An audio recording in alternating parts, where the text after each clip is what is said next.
Welcome everyone, कंचन eyes academy में आपका स्वागत है। ठीक है, आज हम सोशल साइंस का पूरा पेपर पैटर्न अच्छे से डिकोड करेंगे सो दैट हम समझ सके कि हमें कहाँ कितना कैसे पढ़ना है। सिर्फ हम हार्डवर्क ना करें बल्कि स्मार्ट स्टडी भी करें और किस चैप्टर को किस तरह से हम लोग लें।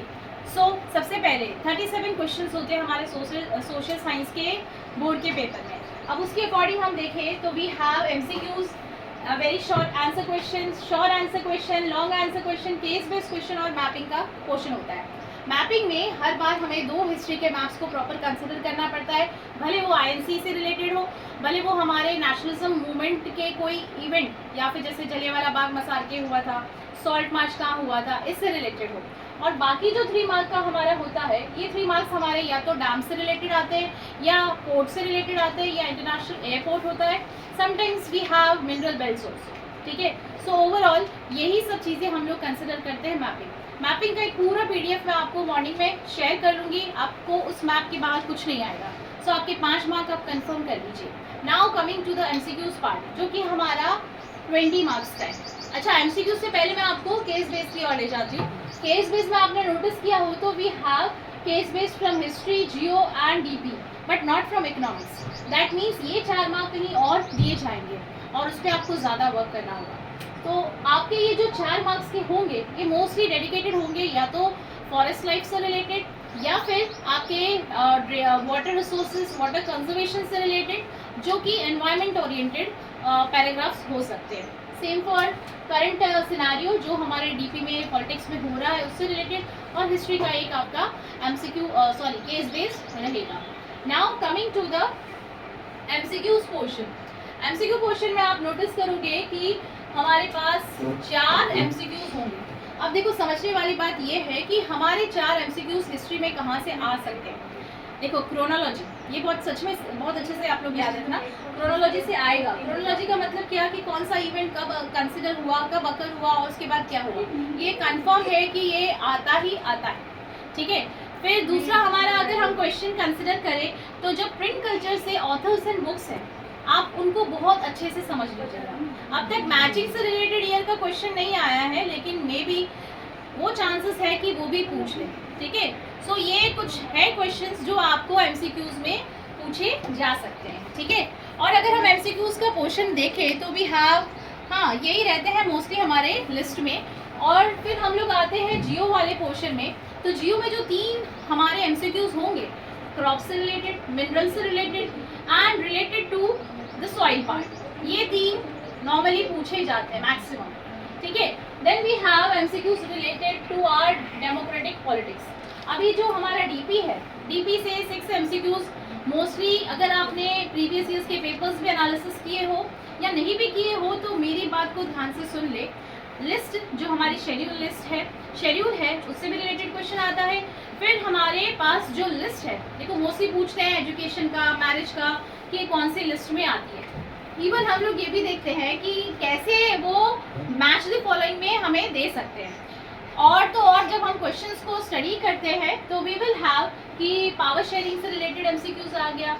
ठीक है, या फिर अगर हम देखें पॉलिटिकल पार्टी से रिलेटेड आ गया। तो इस तरह से हमारे क्वेश्चंस होंगे। और अगर छूट गया है कुछ तो आई डोंट थिंक सो, नहीं, we had given each and every point in our DPs MCQs. Last but not the least, 7 mark का आपका इकोनॉमिक्स आता है। ये बहुत सीरियस बात बोल रही हूँ मैं कि एमसीक्यूज आपके कैश मार्क्स हैं, आप उसमें कहीं नहीं सोच सकते गया तो फिर वो मार्क्स गए। सो प्लीज़ इकोनॉमिक्स के एमसीक्यूज बहुत अच्छे से कर लीजिएगा, वेटेज भी उसका ज़्यादा है और वो साथ के साथ आपके सही जाए इसकी भी आप पूरी प्रिपरेशन कर लेना। And I am going to give you a different PDF for MCQs also, but early in the morning. ठीक है, तो ये 7 एमसीक्यूज रहेंगे। अगेन ये करंट सिनारियो पे बेस्ड ही होंगे और जो नॉर्मल आपके टेक्स्ट बुक ओरिएंटेड पैराग्राफ्स रहते हैं उन्हीं से। फिर वेरी शॉर्ट अगर हम ऑब्जर्व करें तो हमारे पास आप नोटिस करेंगे कि 2 मार्क के हर एक सेक्शन से आ रहे हैं।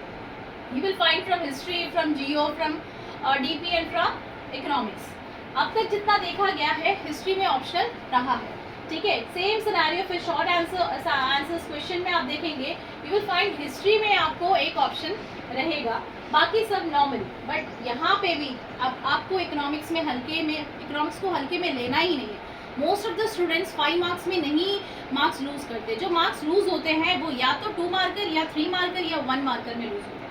अब उन चीज़ों पे ही आपको वर्क करनी है, और वर्क करने के लिए ये चीज़ आप दिमाग में फिट करें कि 6 मार्क्स यहाँ, 7 मार्क्स यहाँ, ये और बहुत इंपॉर्टेंट रोल प्ले करेंगे आपको 100 ऑन 100 दिलाने में, ठीक है। सो ये चीज़ का ध्यान रखिएगा। बाकी आपको ऑप्शन तो सब में मिल जाएगा जब आप 5 मार्कर अटेम्प्ट करेंगे। 5 markers were not that much hard. You will find globalization के क्वेश्चन हो सकते हैं, सेक्युलरिज्म के क्वेश्चन हो सकते हैं, इवन टेक्नोलॉजी रिलेटेड क्वेश्चन हो सकते हैं, और डेमोक्रेसी से तो आएगा ही। आउटकम्स ऑफ डेमोक्रेसी एक ऐसा चैप्टर है जिससे क्वेश्चंस बनते ही बनते हैं। 5 मार्कर में आपको 2-3 चीज़ें अगर हम ऑब्जर्व करें तो वी हैव यस ग्लोबलाइजेशन, फिर हम ज्योग्राफी में जियो में कंसिडर करें तो वी हैव वाटर कंजर्वेशन से रिलेटेड क्वेश्चन। ये सारे आपको बहुत अच्छे से कर लेने ताकि आपके 5 मार्क्स में कहीं पे भी मौका ना मिले कि आपके मार्क्स कट जाए।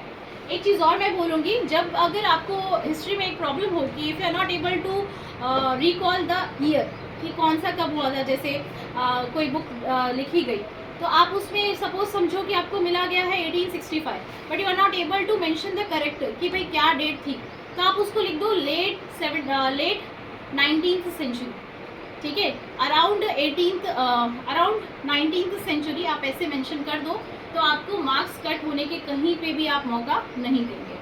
फिर case base I already told you, see this is the whole thing, और इसके बेसिस पे आपको प्रिपरेशन करनी है। मार्क्स आपके इकोनॉमिक्स में ही जाएंगे, ये ध्यान रखिएगा, क्योंकि यहाँ 2 मार्कर और 3 मार्कर है जो आपको कहीं ना कहीं कंफ्यूज करेंगे, और आपका आंसर सेटिस्फाई करना चाहिए एग्जामिनर को। तो प्रॉपर आपको उसकी इंट्रो, बॉडी और कंक्लूजन मेंशन करना है, along with specific points as per the question is asking, whether it is either it is a question of 2 marker, 3 marker or 5 marker. So that's all for this exam. हम मिलते हैं maths की strategy के साथ बाद में, ठीक है। Thank you so much.